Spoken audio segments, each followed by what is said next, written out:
my video blog, which today is in the kitchen that I'm doing my dinner. You'll get these on Thursday, actually recording on Wednesday. Now, you know how it is. You live in a house and it still receives letters for people who used to live in the house. So what do you do? Throw the letters in the bin or open them to read if they're important. Or read them to they're important. That's what I do. And indeed, you're now going to see on the screen a letter that my accommodation received yesterday, which was a rather important issue, which the recipients did not see. Dear Jason, in accordance with the company's dismissal and disciplinary policy procedure, copy enclosed, you are required to attend a disciplinary hearing with myself on Wednesday 21st of October 2009 at 2 p.m. at Cardiff. Dan Mallett, team leader, will chair the hearing. Also present at the hearing will be myself. Please ask for the undersigned on your arrival at the main reception area. The purpose of this meeting is to discuss your alleged call avoidance. Enclosed is the evidence we will refer to during the hearing. The company views this offence as gross misconduct, which may lead to summary dismissal. Quite intrigued by this, they say they engaged in call avoidance. Well, what does that mean? Well, attached to the letter for some further information, and that will be coming up on the screen any second now. Pre-investigation report. Investigation report for incident of gross misconduct regarding staff member Jason in relation to call avoidance. Date of investigation 15th of the 9th, 09. Employees record / performance to date in relation to this investigation. Heard stating I don't care before transferring the call. Helen opened meeting with advising that she had some concerns regarding a trace report that she had dated the 15th of the 9th, 09 regarding Jason. Helen ran through the trace report with Jason, detailing the below. 1. What the trace report is. 2. What was found on the trace report. Advised Jason that most of his calls had been transferred to service management / released or use of mute and held through the majority of the call. And 3. ACW usage, ghosted, to avoid taken calls. When advising Jason that most of his calls had been transferred to service management, Jason advised that he did not realise he was service management, although he had the training and realises now what this means. Helen asked Jason if there was any reason for the above, not comfortable with certain parts of the job, etc.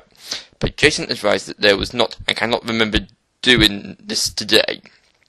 Helen advised Jason the effect this could have on the business and how serious this matter is. Jason then advised that he understood but does sometimes struggle, and due to not knowing any other team leaders, does not ask them for help. Helen had advised Jason that he needs to ask for help and that there are plenty of team leaders or herself that can provide him with help and training. Jason advised from now on that he will ask for help. Helen advised Jason that he needs to start using less ACW, providing correct memos, answer his calls when the box watchers call him, and in future do not transfer or release calls. In my opinion, this guy seems to have a fear of using the telephone and seems to be definitely in breach of the regulations of the employer.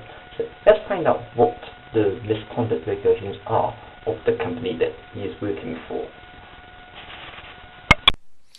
The company's success depends on its ability to deliver high-quality, customer-focused services in a cost-efficient way.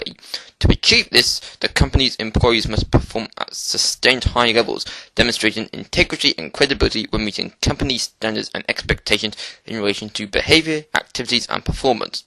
The dismissal and disciplinary policy and procedure is designed to help and encourage all employees to achieve and maintain the standards of conduct, job performance, and attendance required by the company. It outlines the action that will normally be taken when these standards are breached, ensuring fair and consistent treatment of all employees. The purpose of the procedure is to be corrective rather than punitive. However, if an employee's standard of work, attendance, or conduct is not acceptable, and after warnings, with the exception of gross misconduct, remains below a level that is acceptable, the employee may be dismissed. Capability / unsatisfactory performance. The company expects the highest standards of commitment to work and job performance from all employees. This procedure is designed to rectify unsatisfactory performance or capability. The following are examples of capability / unsatisfactory performance. These are not intended to be exhaustive and merely serve as a guide. Failure to meet required standards of work, failure to meet reasonable timescales, unsatisfactory performance, unacceptable levels of attendance. Misconduct. It is essential that employees acknowledge and comply with the highest standards of conduct whilst at work.